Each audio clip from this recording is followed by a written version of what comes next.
और गिला भी देना चाहता हूं खत्म नबूवत सल्लल्लाहु अलैहि वसल्लम के नाम पे चंदे बटोरने वालों से और इस पर पैसे खाने वालों से।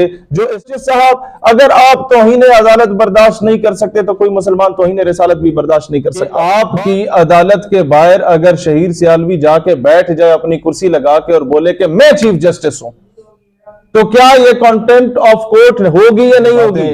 मीडिया के जरिए हम तक पहुंची कि ये जुमले कहे गए या इस तरह के फैसले दिए गए जिसमें कहा गया कि हर शख्स को मजहबी आजादी हासिल है, कॉन्स्टिट्यूशन हर मजहब के और हर फिरके को अपने इदारे खोलने की इजाजत देता है। बिस्मिल्लाहिर्रहमानिर्रहीम, अल्लाहुम्मा सल्ली अला मुहम्मद व अला आलि मुहम्मद व अस्हाब मुहम्मद व अहले बैत मुहम्मद व बारिक वसल्लम अलैहि।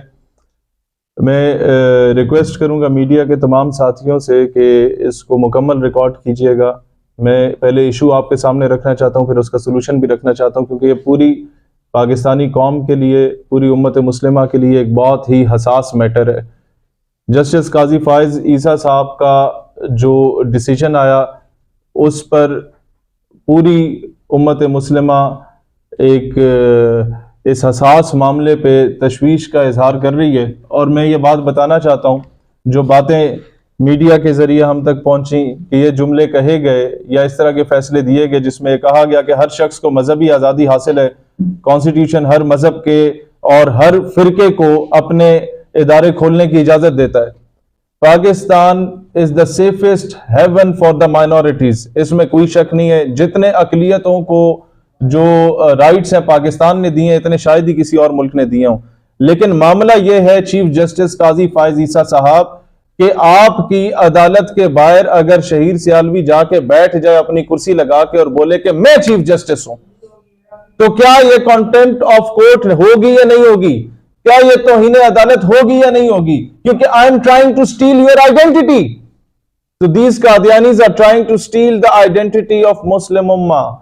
अपना एक 2 नंबर बंदे को ले आए और बोले कि जी ये नबी है, फिर अपने मजहब को जिस तरीके से इस्लाम के साथ रिलेट करने के, मजहब भी नहीं, फिरका भी नहीं, ये जनाब मजहब और फिरके से एक अलग चीज है। ये एक फितना है जो आपकी आइडियोलॉजी को, आपकी आइडेंटिटी को स्टील करने की कोशिश की जा रही है। तो जो आपको उम्मत मुस्लिमा को आइडेंटिटी क्राइसिस का शिकार करने की बात की जा रही है, और ये चीज मैं आज मीडिया के सामने कहता हूं कि निकालें आप सुप्रीम कोर्ट के कैमरास की दोबारा फुटेजेस चलाई जाए मीडिया पे और दिखाया जाए कि जब ये फैसले हुए थे और इस शख्स को बेल ग्रांट की गई थी, उससे पहले 3 मरतबा इसकी बेल को खारिज किया गया था। लेकिन जब फॉरेनर्स आए थे और अदालत में बैठे थे, जब आपके मीडिया को इजाजत नहीं होती थी कि वो अपनी डिवाइसेस, अपने कैमरास, अपने लैपटॉप्स लेके अदालत में जा सके, जब आपके वकीलों को इजाजत नहीं होती कि अपनी डिवाइसेस, अपने लैपटॉप्स, अपने कैमरास को लेके अदालत के अंदर जा सके, तो वो लोग जो यूरोपियन कंट्रीज से आए थे इस फैसले को सुनने के लिए, इस फैसले को ऑब्जर्व करने के लिए, वो अपने लैपटॉप्स लेके अदालत के कमरे में क्या कर रहे थे? उनकी डिवाइसेस ओपन थी सबके सामने। आज वो फुटेजेस निकालें और इस कौम के सामने सच और हकाइक को रखें। हमारे तमाम इदारों का, महकमों का और गवर्नमेंट का एक मसला है, और वो मसला यह है कि सारी जिंदगी हमारी गुजर जाती है। We are trying to please the international community, we are trying to impress the international community. किनको इंप्रेस कर रहे हो आप लोग? उन कम्युनिटीज को, उन सो कॉल्ड ह्यूमन राइट्स की एनजीओज को, उन so called champion of the human rights को, जिनकी जुबानें फलस्तीन पे आज तक नहीं खुली, जिनकी जुबानें आज तक कश्मीर पे नहीं खुली। Innocent children are being incinerated with the white phosphorus, उनको तेजाब के साथ जलाया जा रहा है, व्हाइट फास्फोरस बॉम्ब्स उनके ऊपर फेंके जा रहे, उसमें वो लोग नहीं बोल रहे। लेकिन यहां पर जब आते हैं तो हम लोग बिल्कुल लेट जाते हैं जनाब, हमारा पूरा निजाम लेट जाता है, हमारी पूरी अदालतें लेट जाती हैं। हमारे मैं एक बड़ा कैटेगोरिकली कहता हूं, इसके बाद चाहे तो आप अपनी अना की तस्कीन के लिए हमारे ऊपर तौहीन अदालत की दफात लगा दें, लेकिन चीफ जस्टिस साहब, अगर आप तौहीन अदालत बर्दाश्त नहीं कर सकते तो कोई मुसलमान तौहीन रिसालत भी बर्दाश्त नहीं कर सकता।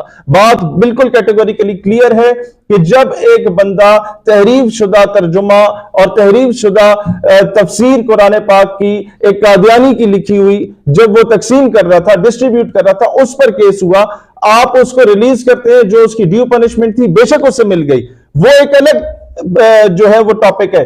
टॉपिक यह है कि आप इनडायरेक्टली जो ये बात किए गए हैं कि हर फिरके और हर मजहब को पूरा इख्तियार है कि वो अपना तशहीर करे, वो अपनी तबलीग करे, उसमें कादियानियत नहीं आता है। उसमें आप हिंदुइज्म को ला सकते हैं, सिखिज्म को ला सकते हैं, क्रिश्चियनिटी को ला सकते हैं, इसको नहीं लाया जा सकता। ये 298B और 298C की खुलम खुला खिलाफ वर्जी है। अगर आप इस तरीके की स्टेटमेंट्स दे रहे हैं तो कल को आपके इन्हीं ये जो आपका फैसला है इसको जवाज बना के कादियानी अपनी मस्जिदों के ऊपर मीनार भी लगाएंगे, गुंबद भी लगाएंगे, उसी तरीके से मुसलमानों वाले नाम भी रखेंगे और फिर जो मर्जी वो हरकतें करे, बदनामी हमारे मजहब की हो रही होगी। लिहाजा आज मैं एक और गिला भी देना चाहता हूं खत्म नबूवत सल्लल्लाहु अलैहि वसल्लम के नाम पे चंदे बटोरने वालों से और इस पर पैसे खाने वालों से जो इस्लामी नजरियाती काउंसिल बना। भाई मेरा सवाल यह है कि यूरोपीय यूनियन के लोग, अमेरिका के लोग, सो कॉल्ड ह्यूमन राइट्स की जो एनजीओज हैं वो दूसरे मुल्कों से अपने पालतू कुत्तों की जो है वो हिफाजत के लिए पहुंच जाती है पाकिस्तान की अदालतों में। इस केस की पैरवी के लिए हमारे जो रियासती इदारे मौजूद हैं इस्लामी नजरियाती काउंसिल की बुनियाद पे या मुख्तलिफ नामों से, या जो डायरेक्टली इनडायरेक्टली चंदा इकट्ठा कर रहे हैं इस्लाम के नाम पे, वो इन केसेस की पैरवी क्यों नहीं कर रहे? वो बाद में वाविला मचाने क्यों आ जाते हैं? दूसरी बात मैं आप लोगों से यह कहना चाहता हूं मेरे भाइयों, इस वक्त इस चीज की इंक्वायरी करनी चाहिए कि इलेक्ट्रॉनिक डिवाइसेस वो लेके क्यों आपके सुप्रीम कोर्ट के अंदर गए, किसने उन्हें जाने दिया, और क्यों हम लोग देखें हम खुद मुख्तार पाकिस्तान कभी भी नहीं बन सकते जो अपने फैसले खुद करे जब तक हम दुनिया को इंप्रेस करने में लगे हुए होंगे। आगे